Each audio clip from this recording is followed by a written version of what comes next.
everyone, welcome back to JP's Budget Collecting and another episode of Gotham City Chronicles, where we talk about Gotham comics, and by we, I mean myself and my man Kavi. Panels, pages, and pixels. I got the name. I may as well just go back. May as well just go backwards and. I tried to go back to comics. Go back to the old name. Yeah. So, what's up, man? How are you? We've got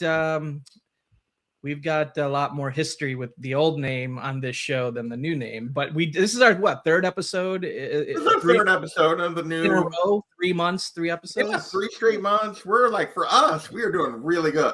That's pretty good. We are on top of it. I'm doing all right. Quiet holidays, cold as hell. It's another unexpected snowfall last night, like the 5th unexpected, like non-forecasted snowfall of this, winter season so far here. So I getting going for a record or something. But yeah, otherwise like that. Doing decent.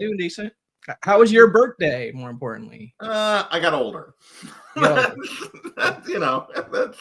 what happened. I got older. We'll keep going from there. So, as my mom said, well, she's like better than the alternative. So we'll take getting older. So, well, tonight we are talking Poison Ivy, the first 2 volumes, first 12. This is the first time we're going outside of Batman or Harley Quinn, I think, for like the character series choice. For a series choice? Yeah. Well, we did Catwoman. We've done ongoing series. Ongoing. We've done like some Catwoman minis and some other character mini type stuff, but no ongoing series for another. Yeah, I think actually even the Harley stuff was all like mini. Yeah, that was all like mini series or one shots or events or something. Yeah. So this is kind of different and new for us to do on this. Yeah, it is. And so first 12 issues, this has been one of my favorite runs of the last several years. This was your first time reading it.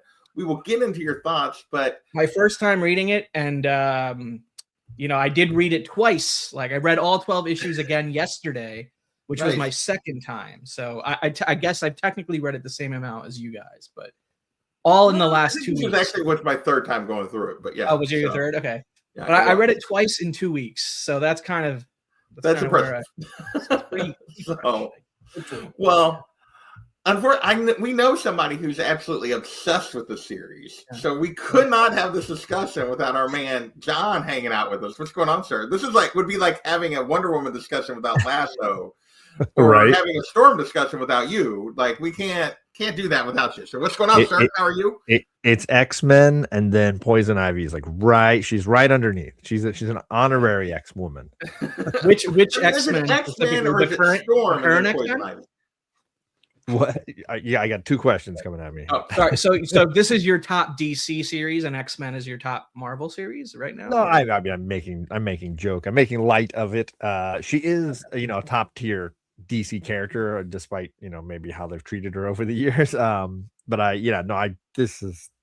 When this series fired up, I was like all in on it, and give me all the variants and all the covers. JP and I were, comparing the fact that he's got like, I think, what do you say, almost 50 issues of the run with all those variants, and I was like, I got 140. So like, there's so many damn variants. We're only talking about the first 12 issues, so I limited my like, oh, I like this one and that one to just the issues we're talking about here. But like, man, I have almost 2 full short boxes at this point. That's how bad it's getting. He has every variant. He's got them all, including the really awesome David Nakayama homage to her first appearance cover. I wrote that one down. I was like, David Nakayama. The homage cover is cool.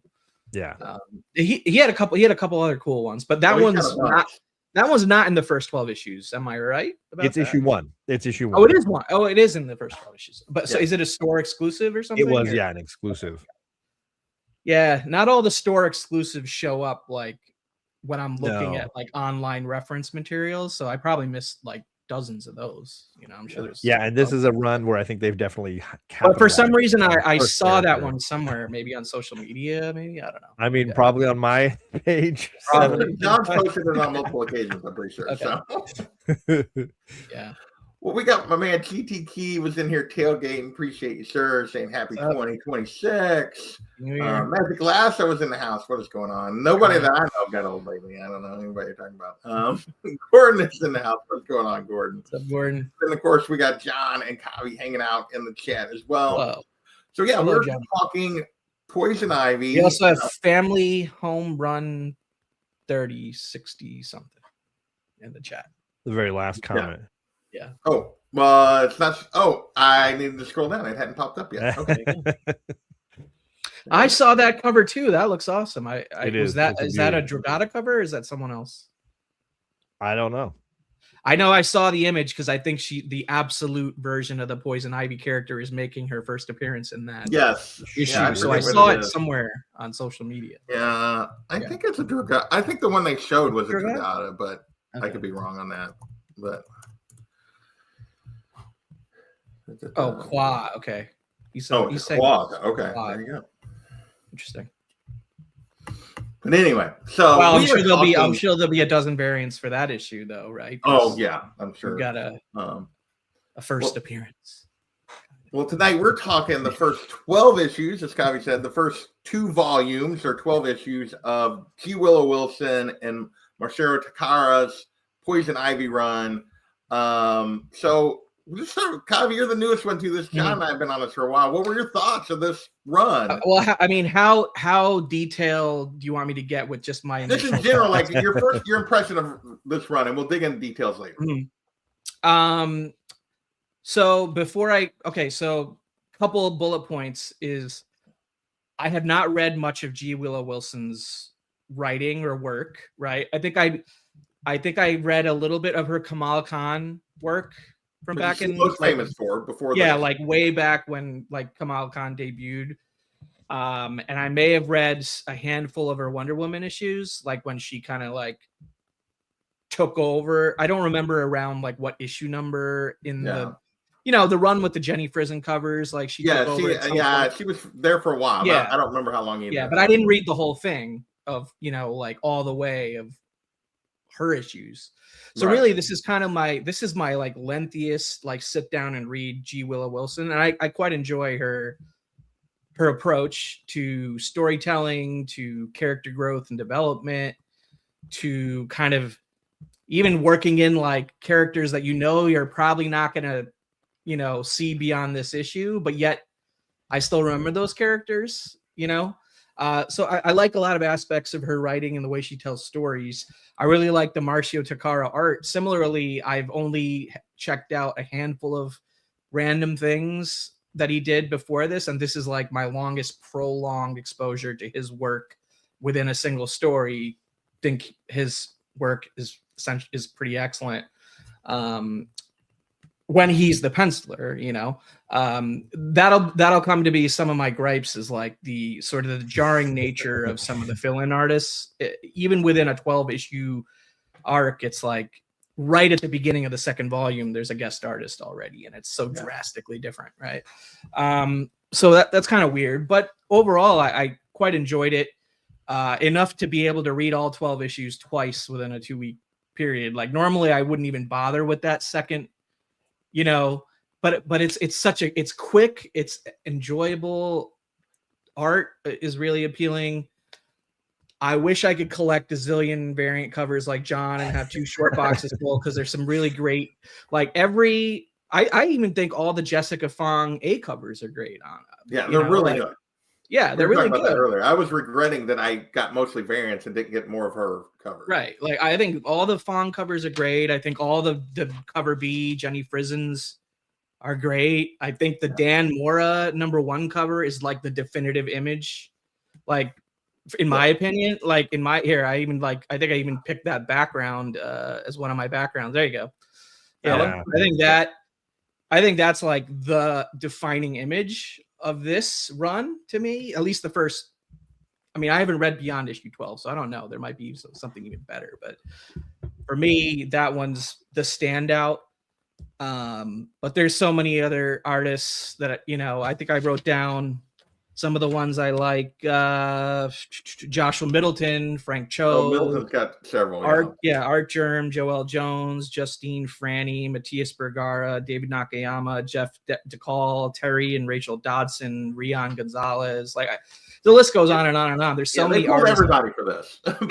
There's so many artists that have contributed, and there's so many of them are great. So overall, pretty damn positive start. And I would have kept reading had we not been going to do a show. But I'm just gonna I limited myself to just what we're talking about in the show. You guys know what happens next. I don't. So that's where we're at. But I had a very positive reaction to the majority of it. And we can get more detailed from there. Yeah. What about you, John? This was you went back and reread. I don't know how long it had been since you'd read this beginning 12 issues. But what did you think on the reread here?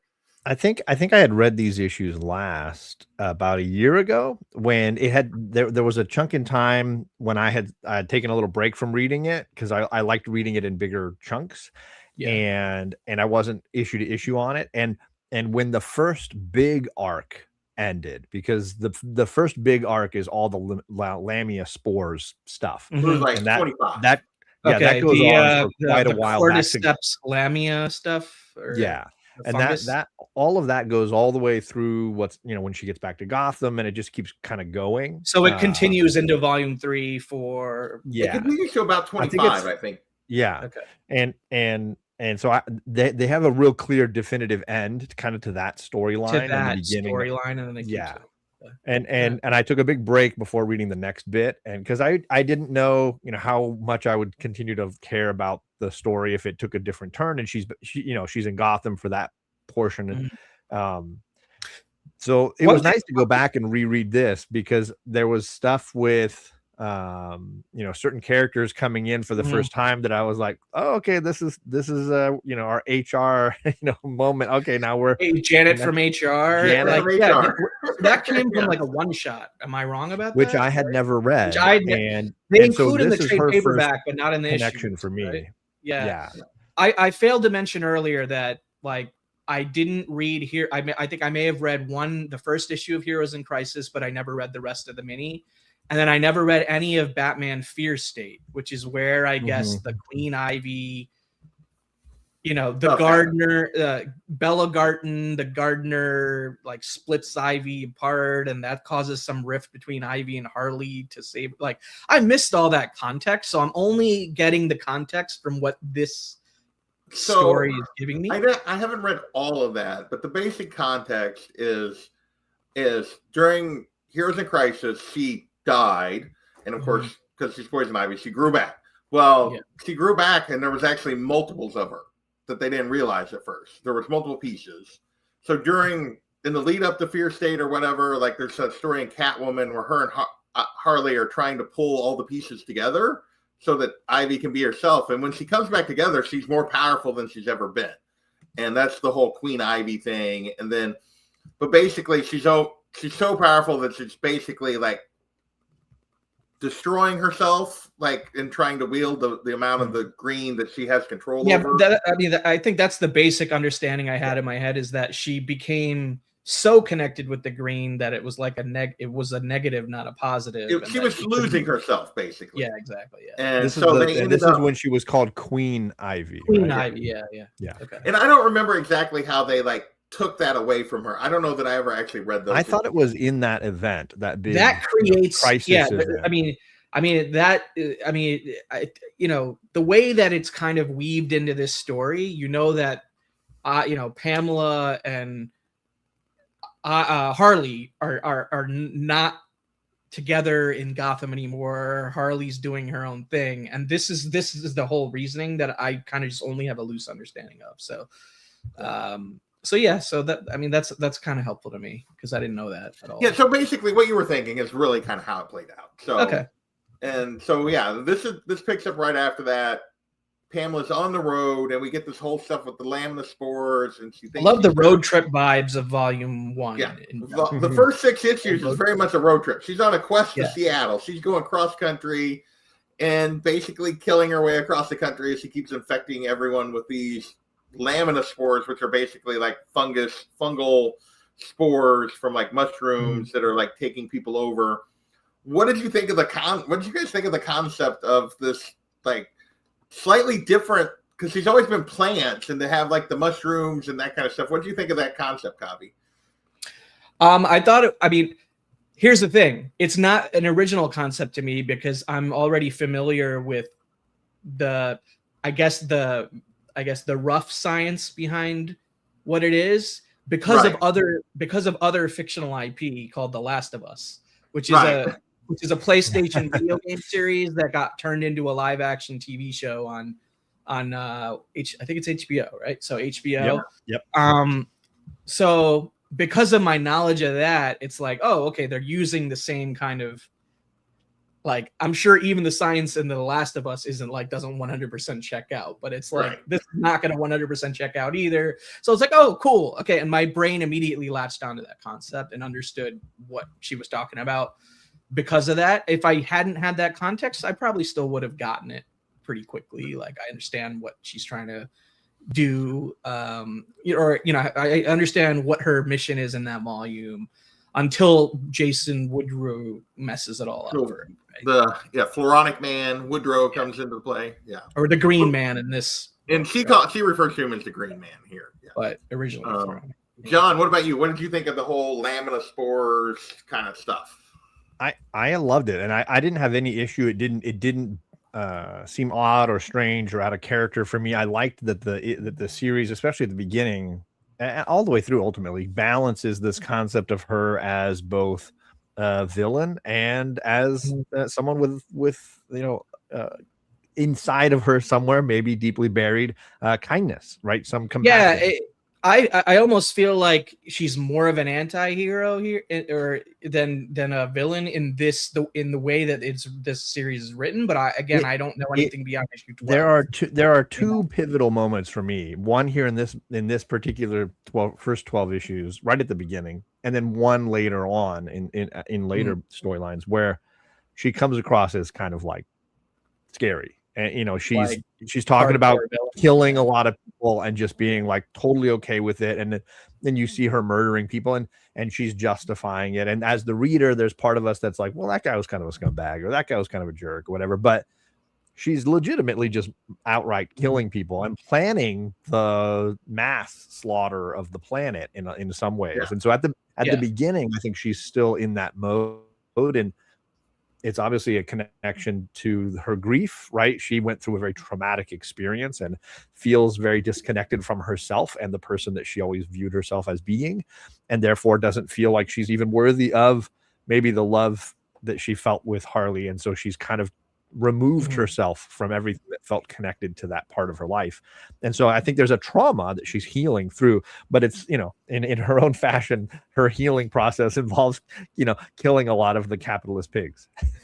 I mean, she's always been this interesting of like, she wants to, like, she's trying to like save the planet or whatever from like destruction. And the only way she can do that is to eliminate what she sees as the biggest threat, which is humans. And yet when she gets into, and we see it throughout this, even when she's like spreading the lamina spores and knows all these people like in the diner are going to die, you then see her, but since she takes pity on individuals and she cares about individuals, she's like, oh, I'm going to slow it down for these folks because I like. Yeah, I'm going to protect this person who just happened to eat lunch with me that like the cops came for, and like and this lady helped me work in her garden, so I'm not going to let the spores get her, and and so it's she's always torn between this like big picture, I'm going to wipe everybody out, and then but when it gets to individuals, she more wants to help people than hurt them in a lot of ways. So I do think it's a fun balance that we get throughout this, and she bounces, I think, multiple times throughout the series of like what path she's going to take in terms of, is she really a villain or is she like somebody who's trying to help? I don't think that she knows. I don't think she is aware of kind of where she's at, and I think that because she's questioning that, it makes us as a reader question it. And I think that's part of the fun of it. It's fast. I think it's a fascinating, balanced, nuanced character, which is what makes it interesting. I think And she even has like her hangups with Harley working with the Bat family still. Right. So, and I'm sure that comes into play again, because by the end of the second volume, she's reunited with Harley at that point, right? In Gotham, right? And headed back to Gotham. But I don't know what happens after that. So I'm very curious to see what happens with that. I really enjoyed her having like what is it, like a half an issue like visit with her, outside of Gotham.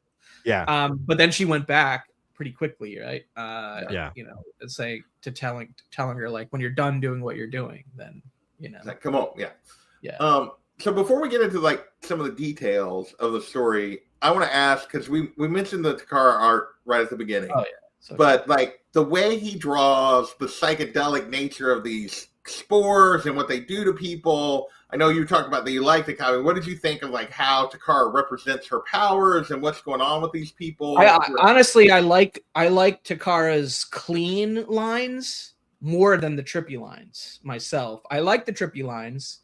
Like some of the stuff where it's more like Pamela herself is being affected by the Lamia later on in like volume 2, and then like it starts like spread, coming off of her skin, like spreading to other people, and then she's having these like, and then even in volume 1 when she's having these like what's it called, like subconscious Batman hallucinations and stuff, and she's like got like imaginary Batman giving her advice and stuff. I enjoyed a lot of those sequences visually and everything, but for me, like his clean lines are really, really good and well defined, and I love that he inks himself. It's a one artistic, clean line vision, and it's just really clear storytelling. Like there's no, in the trippier parts, it's like intentionally, I think, a little bit visually confusing in some ways, like with intention,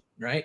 But in the normal panels, like the normal, like just Ivy interacting with XYZ character at the diner, or showing up, doing some, working on the garden thing that you mentioned, whatever, those kind of panels and splashes and pages on the interior, I think are some of the best art I've seen in DC, along with a few other candidates over the last 5 years or so. It's like I would put it in that like top tier list, top 5 maybe. I don't know. What about you, John? What do you think of the Takara art? I mean, I loved it enough to buy a page from issue 5. That's right. And you had the subconscious Batman on that I do. page, right? One of the only panels that has Batman in the first handful of issues here. I love it. And to Kavi's point, I think what makes it kind of fun is that when the Lamia spores are active and you have those psychedelic moments, the pages become alive. The gutters become full of life and creatures, and even the images get warped and out of shape, and it's disturbing and it's evocative, and it really draws you into the story in a big way. I look at that character design behind me. I think it really does, and having looked at issues, seeing pictures of her as Queen Ivy, where she is really demonic looking in some ways, there is definitely a middle ground between the original design of the character and the Queen Ivy, and this is what I think Takara has kind of come up with. And it can look both casual, like she's got tattoos on her arms or on her neck or something, and then it can look like possessed, like she is, like the plants are literally coming out of her, right? So I think there's kind of a fun play in the artwork and the style here. And again, to Kavi's point, when Takara's not on the book, it's hard. It's horrible. He's not on it. It is super jarring, especially in these early issues. I know later they get a little better at balancing it, I feel like, and it's not as jarring as it is. But this is, I would say, for anybody coming to this as like, hey, I've never read any of these issues and there's 40 odd whatever to catch up on, what do I do here? And it's like, understand that this book went from mini series to maxi series to ongoing all within the first few months. They had to radically change their plans and their design and their work speed and all of these things, and continue to be able to drop issues every month. And these are the growing pains that we're dealing with, right? When the art now needs to be expanded, and they're like, well, Takara only finished these 5 pages of art. Well, now we're going to bring someone else to do the rest of it so he can move on to the other storyline. And it suffers under those DC editorial decisions, but I think the book in the long term is. But it was never intended to be a standalone graphic novel. It was originally supposed to be a 6-issue miniseries. Yeah. And okay, well maybe it was, and then it didn't. It was supposed to be a 6-issue miniseries. After issue 2, I think 2 or 3, it got bumped to 12. I think it was issue 2. And then by the time they got to 6, it was ongoing. They decided it was good enough. Radical choices. And Wilson had a story to tell, but that's why Takara disappeared from the book for 7 and 8, is because he had other commitments. Though DC editorial could have picked a guy that better emulated his style. Though. 100%. 100%. So even Brian Level, like on issue, if you go even before that to issue 6, Brian Level does the first 12 or 13 pages of issue 6, which is the whole peak of that volume with Woodrue and her, right? Yeah. And then it's only until that whole sequence is over and that it has resolved and the vibe has calmed down again. Just on page 13 or 14, you immediately notice the step back to Takara art. And visually it's so much better, but it's so jarring. And it's a shame he didn't get to draw that action sequence. Yeah, which is the climax of the first volume essentially. So that's kind of weird. Yeah. And for me, just to build on what you guys say for the Takara art, the thing I find most impressive, like you talked about his clean line, I love his art just in general. But to be able to do psychedelic crazy and the clean stuff and make them both not just both look good, but look good together across as you're going across pages. When he transitions back and forth, it works. It's not when he does it, it's not that jarring for me. I agree. Yeah. The transitions, and that is hard. A lot of people cannot do that. They do the psychedelic stuff, and you're like, "What the hell is this that you did on this page?" It doesn't. It doesn't match the rest of their style. And I feel like his matches, no matter what he's doing in these books. It's clearly him, and it's clearly something he's capable of. And it's just super impressive. Now you get some variants up there. Heading into the future volumes past 2, is it more consistent with him on it, or is it kind of similar where every once in a while have 1 or 2 issues that somebody else comes in? It's they definitely still have issues where other artists come in, and there are some jarring ones for sure. But I think that they find a better groove, and they do find artists who match his style a little bit better. And I think it does become a more consistent title after these first, I would say, 12 to 16 issues where they were clearly scrambling, and they were put in. If obviously DC editorial had no idea how popular the book would be. I don't think they realized, despite all the amazing covers that they were dropping, clearly for issue 1, they were hyping this book. It was kind of a surprise. I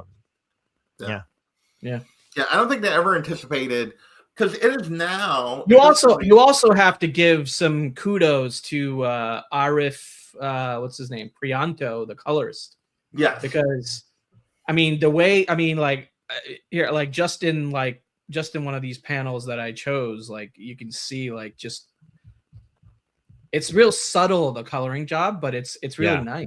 It's I didn't really run into any sort of with the Takara art. I can't really speak to the other artists and how those were colored. I don't even know if it was the same colorist or different colors, but the regular colorist, I think his name is Arif Pronto or Prianto or something like that. For Takara on this book, I think he did a fabulous job with it. Sure. I think it's different when you get. I think it's somebody else. No, he did. He did color the 7. And he colored the other guys. Okay, interesting. He colored 7, but he did not cover color 8. They have a different colorist listed on 6, when they have the combined split issue Brian or whatever. Level. Interesting. Okay. And also the lettering guy, I forget his name, Hassan something. He won the Eisner Award in 2024 for best lettering. Well, and like the way he they worked do the on like boxes, 20 books that year. It's not like for a specific book. It's like these are all the books you worked on this year, and you're recognized as the best letterer. But Poison Ivy is one of those books. Yeah. Well, and they do a great job, I think, with the boxes in this book. Just they do. While you're talking about that, of like when she has her voice and when she doesn't, and hers always got the little green tint, and like and so right. And even something. I mean, it's really a collaboration between G. Willow Wilson and Hassan, but like having specific words in bold, I love that. Just it's such a simple thing, but it just enhances your reading experience so much. It's just I love the fact that like a lot of this her inner monologue is her writing letters to Harley, and all of that is in handwritten script. Yeah, and not like you can see. And then her in-scene dialogue is regular. Yeah.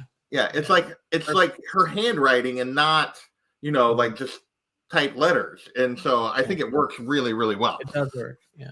I was curious, Kavi, how you felt about it, because I am not as familiar with her origin story prior to this and how it's kind of changed over the years or been retconned, and how much of Jason Woodrue, the Floronic Man, obviously plays a huge part in this. There's actually one of my favorite volumes is called Origin of the Species. It's the 4th trade, and they get even deeper into those college years and inappropriate relationships with professors that clearly Woodrue and her have this. You see hints of it in a fairly obvious way here. But wasn't the gardener like one of her college relationships? Yes. And that there's some and that plays out in that Origin of a Species, which is the 4th trade. They get into they go like deep dive into it. Like there are several people that show up that are related to this side of the green side of the DC universe. Yeah. Like, and I love that because I'm a big Swamp Thing fan, and I love the fact that there is sort of a varied history of like the avatar of the green and different people, and there are other characters that deal with the green well, not just Swamp Thing. So I do really enjoy that side of DC. And she balances that line between like life as far as plants and life as humans, and you have the Animal Man who's like the red, and you have the Swamp Thing who's the green, and she's right in the middle, and they highlight a lot of that relationship and where she fits in this whole thing. You know what I freaking there's love? Even a great there's an issue that's part of, I think, one of the later trades called Feral Trees. It's her and Swamp Thing, and it's that's part of this. They include it as part of the trade with some incredible Mike Perkins Swamp Thing Poison Ivy art. So I can't off the top of my head, I don't remember if it was volume 1 or 2. I think volume 1, but there was this whole sequence where she's explaining about people assume I must be a vegetarian. Yeah. And then she goes into this whole explanation, and she's like, actually, I'm pretty much a carnivore because that makes literally no sense, if I was a vegetarian. And I don't know. I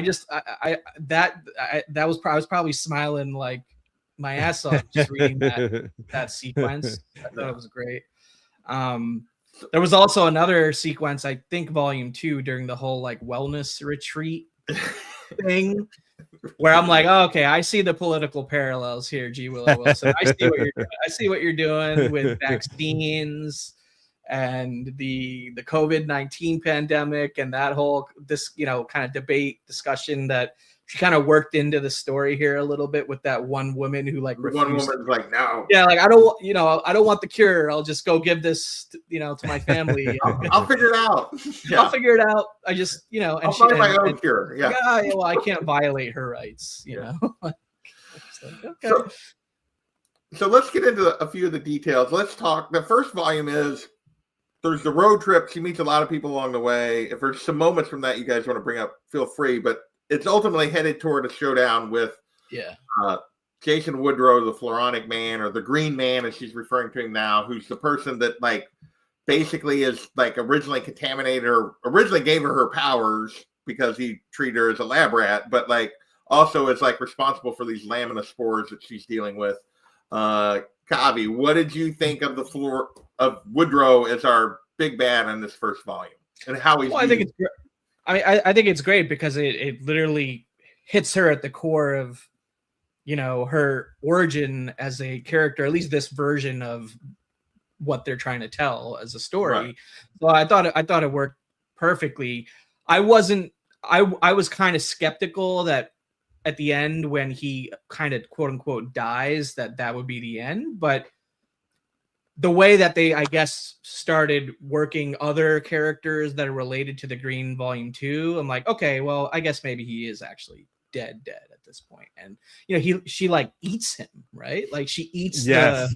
That's what I remember most vividly. Like I almost don't even remember the 6 to 8 to 10 pages before that, I remember her eating like the remnants to like stay alive or something, right? Like, Well, and I don't remember what the explanation was for that, but I was like, okay, sure, yeah, I believe it. Yeah, I liked it. I don't know. Yeah. What about you, John? What did you think of the Floronic Man here, or Woodrow? I think he's a wonderful villain for her because he represents so many things that are traumatizing to her, whether it's the way she was treated in academia as a young student, the male female relationship that she has struggled with and clearly decided is not for her anymore, made those decisions as an adult, right?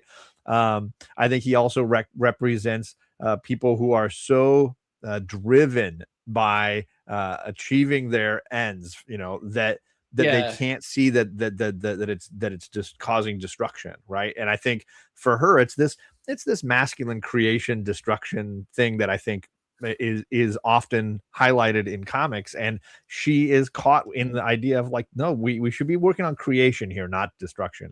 And I think so that dynamic I think is fantastic.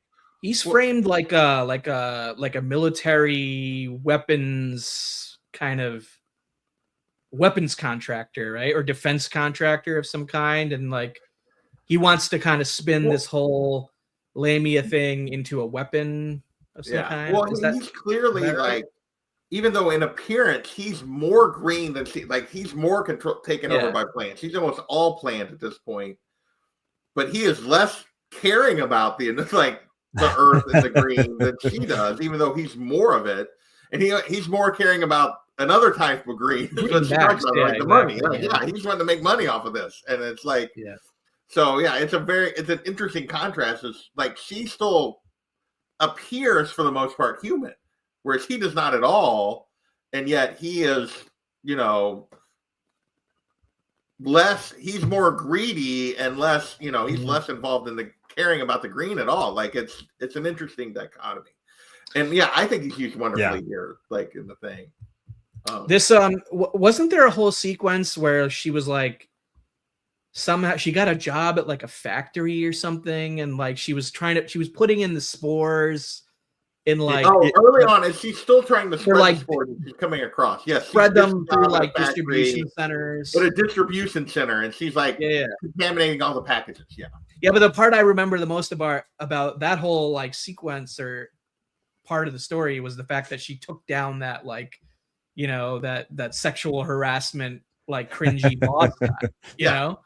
Yeah. That's all like she's taken that guy down for workplace harassment while at the simultaneously like spreading disease throughout the entire country. Right. It's like, it's so wild. Like, and that's the dichotomy of her. Like she is willing to kill on this mass scale, but then she sees this woman who's suffering from a boss and something she went through in college with him. Connected to her trauma. Like it connected to her. And so she helps this lady like on an individual basis and, and then protects her from the spores. But then she spreads spores to countless random people through packing these boxes. And so there is there's a dichotomy in terms of her morality and how she sees things and what she's doing.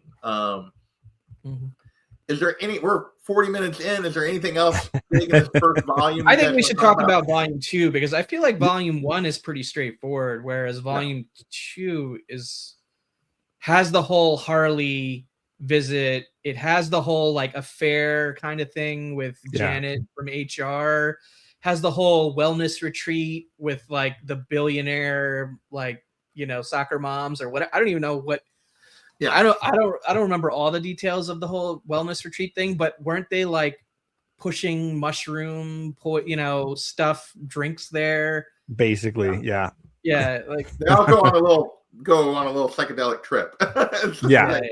I'm trying to remember everything that happened in Volume 2 and like how it kind of lays out after her showdown with the Floronic Man. She decides that she's not going to just randomly spread the spores, and she's going to go after specific people that she sees as the problem. That's right. And so she goes after the company that she knows, like the CEO of this company, knows is like claims to be doing good, something gas. I forget the name of the company though. Yeah, and that's where she meets Janet from HR, and she runs into somebody who also had a connection to the Floronic Man, and she basically turns her into like a plant thing.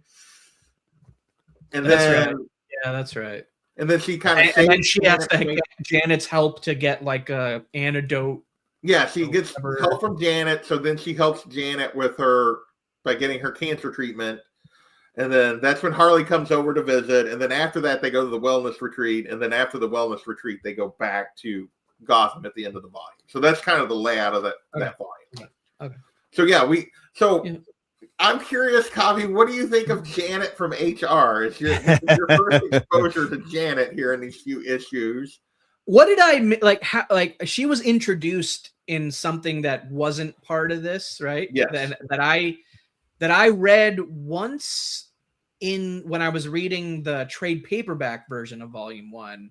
Okay. But then the second time I read it the single issues because I couldn't get I don't have the for some reason my library wouldn't let me digitally reborrow that again so soon or whatever. I don't know why, but so I don't remember exactly how they met or you know, initially prior to that whole scene where she helps her with an antidote.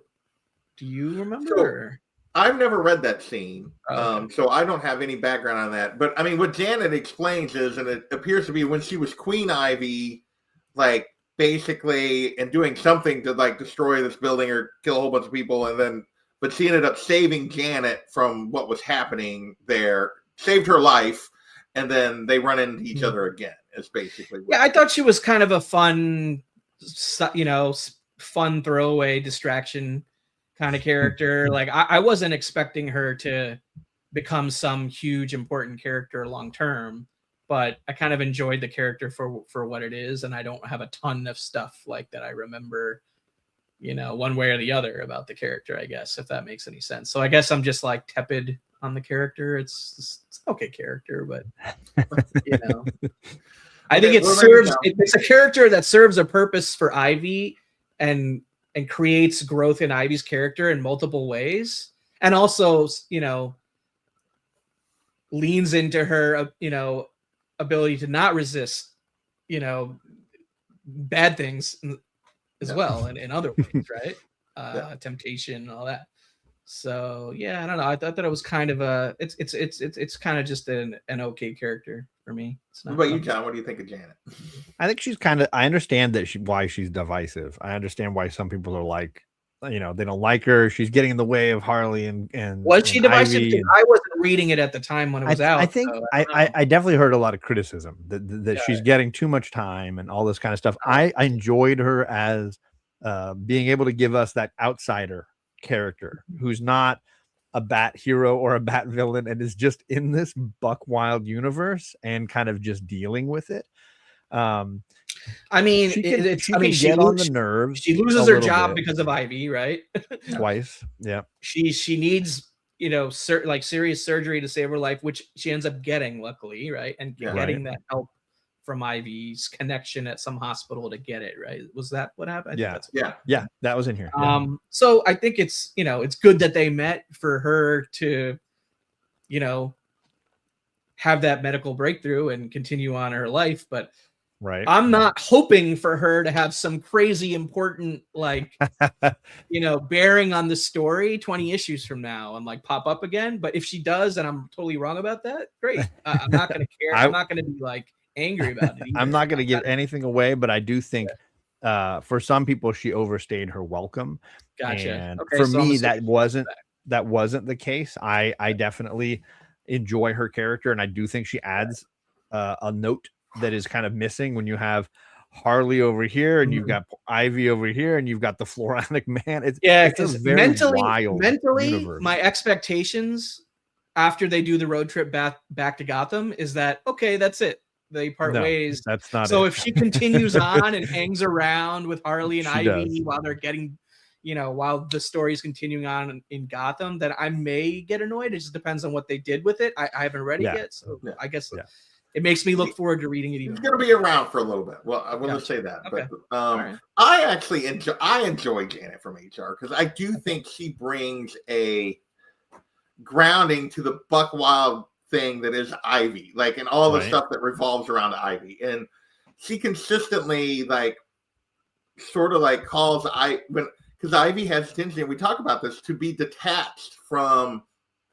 her the consequences of what she's doing and her surroundings. Like, Ivy will get focused on an individual, but she is very detached from the bigger picture of what she does and the havoc that she wreaks on people. And I think Janet plays an important role of kind of bringing her back around at times. Sometimes successfully, sometimes not. In terms of like as a grounding of a little bit of humanity that Ivy needs, that she kind of has a tendency to lose track of. And so I think Janet works in the role that she plays in this book, but I know that that is a divisive opinion, that there are some people. I think she works for the role she plays in this volume because that's where she's introduced, and that's all I know of her. But I may or may not agree with you down the line. We'll see. But no, I like Janet. I love going back and rereading the introduction of Janet from HR. Even though it's not her first appearance, you got to go find that other one shot. Yeah, and the other thing I love is she's always Janet from HR. Like, we never find out her last name. We never, like, it's just Janet from HR the whole time. It's just like, even though she's not working there anymore. Wasn't Janet from HR a character on The Office, or am I making that up? Is that a different show? I don't remember that. I don't either. I mean, you do a quick search of that. Janet from HR, The Office. Jan. It's Jan, not Janet. Okay. Jan Levinson. That's okay.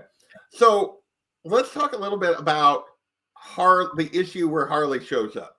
And like Harley, we see her. So the whole first 6 issues, like Ivy's inner monologue is her writing letters to Harley and telling her what she's doing or what she's done. And in theory, Ivy thinks that she's going to be dead by the time Harley receives these. But like, she sends them, Harley gets the letters and immediately like goes after her. And so what do you think of, and basically like even in the aftermath of what's happened with Woodrow and everything else, Ivy's still a little bit lost, and Harley kind of brings her back around. What do you think of like Harley's use in this first 2 volumes, Kavi? I thought it's just enough and just for the right reasons. Meaning, she's kind of like, what's the word? Compartmentalizing things. And when Harley all of a sudden shows up, all that kind of just melts and goes away. And she remembers that, oh yeah, I actually do want to live. I actually do want to, cultivate friendships and relationships. And I actually do, this person is the most important thing in my life. Am I going down the right path on some of this other stuff? Right. So it creates, I think it's the perfect sort of inciting incident to take the story beyond. I mean, this is 2 volumes, but if really is still part of one arc, it's like, it's not like there was any resolution yet in this arc, right? Like you were saying earlier. So I think it's that perfect thing to happen sort of just before the middle to kind of kick things into gear. I mean, obviously, Janet from HR is her road trip buddy now going to Gotham, and they're gonna, kind of reconnect officially, right? And I was looking forward to that from issue 1, just from the narration, the letter writing aspect. And then I was like, oh, cool, she's showing up. But then she's gone really quickly, all within the scope of like the same issue, right? I don't remember what issue that was, but 8, 9, 10, I don't know, one of those. It's before the like 8 or 9, I forget. Yeah, it's one of the. I know it's a Takara issue. It's a Takara issue. That's all I. Art wise, it's a Takara issue, right? I don't think the other guy drew Harley at all. It is issue 9 because I have the Mora variant that. Oh yeah, yeah. That's the only other variant Dan Mora did in the first 12 issues. So he did 1 and 9. Both awesome. But yeah, I thought it's great, and obviously it's a big part of why I want to continue reading, so I can get more of that Harley Ivy interaction, banter, whatever you want to call it, What about you, John? What do you think of Harley's use here? I think is used the right amount. Harley for me can be a lot like Deadpool in that, like, over spicing the food sometimes it just feels like especially in it if it's not focused on that character, the title completely, or the story arc or whatever. And I like the single issue we get with her here. I think it highlights two things: one, the way that these ladies care about each other, but also there's a casualness. I think Ivy and Harley are very comfortable with having other people in their relationship. There's very little jealousy going on for Harley here when she's like, oh, who's Janet? Oh, well, all right, you got a roommate. Like, oh, is that your you do your thing with your friend. There's a little casualness about it that it whether she's hiding her true feelings or whether she's genuinely okay sharing Ivy with somebody.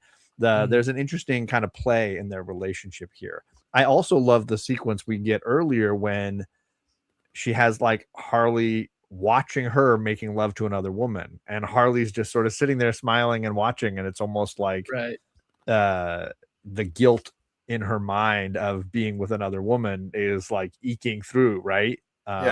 So the use of Ivy in the first 12 issues I thought is very clever to highlight her emotional state. Yeah, I think I also love, like, everything you said there, John. I love the fact that, like, also the casualness in but in their relationship, and that, like, in a lot of ways, Harley is the only person that Ivy is actually just herself with, that she's not guarded, that she doesn't have the wall up. Like, when they're together and just talking, and, she actually can open up to Harley and tells her things and, like, communicates in a way that she doesn't with anybody else. Like, she does everything. Whether it's Janet or anybody else, there's always some level of barrier between her and that person. And you see that all just fall away when Harley walks opens the door and she sees her, and it's just like, okay, that there is a connection there, whether they're casual about the sexual side of the relationship or whatever, but that there's a connection there that's deep enough that, that's overcoming any of that, it doesn't matter, that this is the one person that Ivy actually feels comfortable with, that feels she can actually just be herself with, that she doesn't have to be guarded or protect herself in some way, that she feels like she has to do with the rest of the world. And I think her use here is perfect. And I also think it's great that, like, Harley shows up, she's like, I know you needed me, this day or two or whatever that she's there, and then she's like, I'm going back, you'll be fine, but I'm out. I got my life to live, but you'll be back, come home when you're ready. And but, like, it's like, I support you, I know you'll do the right thing, come home when you're ready. And it's just I think it's, like you said, it's a perfect amount of Harley, but I think it just works for Ivy to help continue to make her move forward in this in a productive way. I think is, for herself, because she tends to be self-destructive as much as she is destructive to anyone around her. Like, and I think Harley helps her, like, realize when she's going down the wrong path, and helps her get her back in line. So yeah, I mean, like, literally the volume 2 ends with, like, should I tell her about this, wellness retreat takedown thing? Should I tell her about this affair with Janet from HR? Should I tell her all this stuff, and then she's like, nah, I can wait, the whole world can wait. And then like that, it's that splash of them like, you know, kissing and in each other's arm, you know. Yeah, I forget exactly what the image is, but yeah, it's a great ending, and it really makes you want to get to that first Gotham issue, I guess. I assume it goes straight there, and there's no more road trip, but yeah. Right. I mean, maybe there is. I don't know. Okay. Anything else for these 2 volumes you guys want to discuss? We're 55 minutes in. We got about an hour. Anything I missed before we get to kind of final thoughts on this? John, you got anything else you want to touch on? You and I had kind of chatted when we read the Catwoman omnibus that one of the interesting things about that one was the way it sort of resituated Selina as this character who was not an out-and-out villain anymore, or really pushed her further into the anti-hero, anti-villain category, however you want to kind of describe it. And I felt, since that conversation, I felt like the more I've read this volume, I feel like G. Willow Wilson's working hard to kind of do the same thing, that this is recontextualizing Pamela to be someone who isn't just the violent eco-terrorist, right? Somebody who clearly has layers and depth and things beyond the vision that we've had of her in Gotham battling Batman up to now. And I think that I'm not saying this is a brand new area for Ivy, because obviously there's been stories that humanized her and been stories where she was more of the hero. Certainly the more we've seen her through Harley's eyes, we've seen that version of Ivy. Yeah. But this is her on her own terms, kind of coming to that place, dealing with the grief of, you know, losing these incredible godlike powers, and then coming to terms with, okay, well, then who am I as just Pam? Like, what does that mean for me? And I think that's been my joy in this series. Now, whatever 38, 39 issues published in, it has just been the way in which it has given her an identity similar to the way I think Claremont ultimately did the same thing for Magneto. Like, it gave them an honest perspective that was not simply villainous. What about you, Kami? Well, there's one thing I guess I'm a little unclear about, even after 2 read-throughs of it, is the whole, you know, in the volume 1, your understanding of the whole Lamia spore thing is that it is spreading throughout the entire country or world, or whatever, you know, however Ivy's explaining it. But then later on, it's just targeting individual. Like, there was some sort of revelation, and with Woodrue, I think it was, maybe, where she basically is like, oh, like, I thought I was spreading it everywhere this whole time, but turns out it was just these little small pockets that were self-contained, you know, and it wasn't a widespread outbreak thing.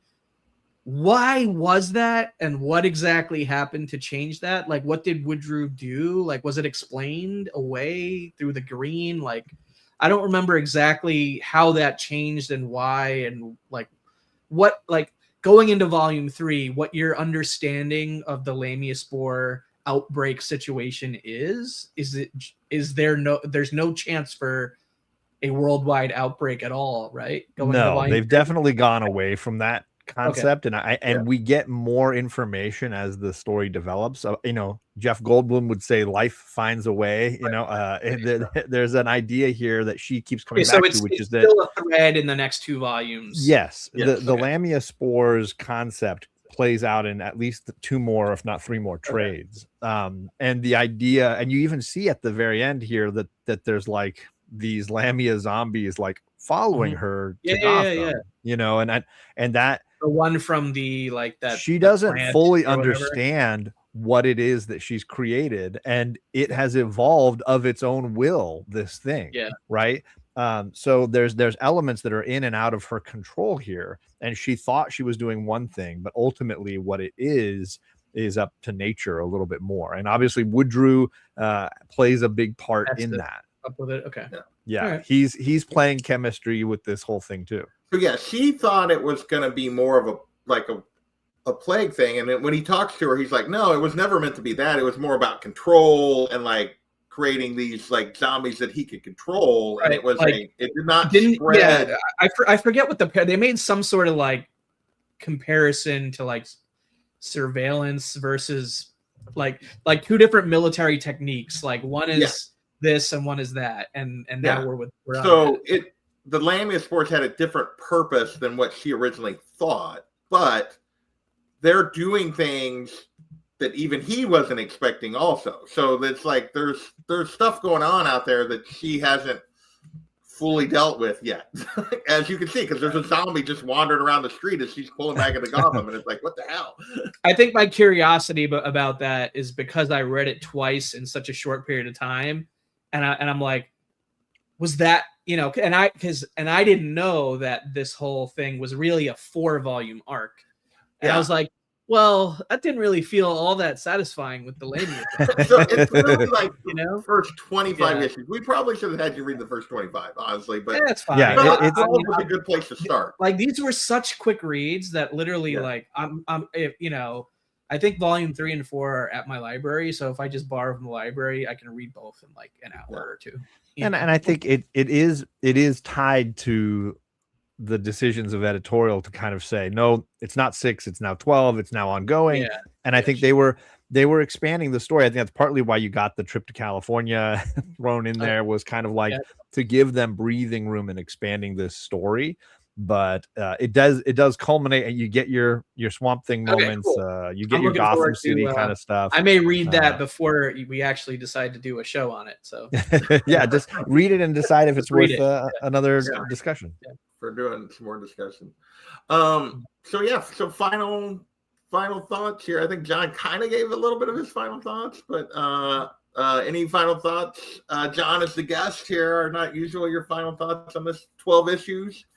I enjoyed going back and rereading it, especially knowing where characters are now 2 years later, and kind of it continues to be one of my favorite DC books. I know that there's people hyping a lot of other things at DC these days, but this is maintained for me, and I think it's been proven successful over there as well, as far as they're very happy with what G. Willow Wilson and Marcia Takara are doing here. And I think that's been the most exciting thing for me, is knowing that this is going to be at least a full omnibus, if not 2, of stuff, as long as they want to keep telling it.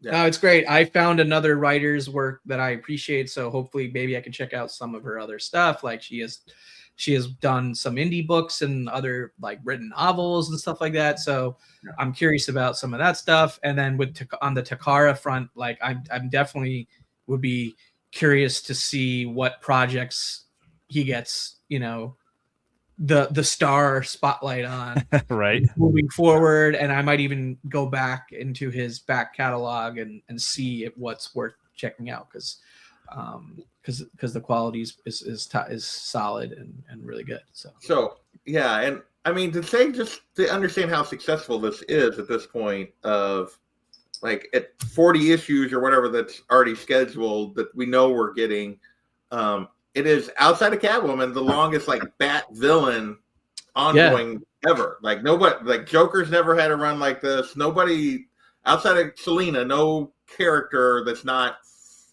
Batman, Nightwing, Robin, Batgirl has had a run like none of the villains. Yeah, no, that's really impressive for had a run like this. A character that walks the line between archetypes. So yeah, and this is, you know, Ivy's she was 65, and this is the first true ongoing solo that she's ever gotten. She's gotten a couple like little minis, and she has books where like it's her and Harley, like Harley and Ivy love on the land. There's been some Harley and Ivy stuff, and there was like the Poison Ivy life death something. There's like a 5 or 6 issue mini that was once, but like, and for it to be this successful and to be going this well, and I will say, for me, what impressed me the most, and like John talked about it, there's a little bit of unevenness maybe in that second volume of them like trying to figure out where they were going to go, because they was originally planned for 6 issues.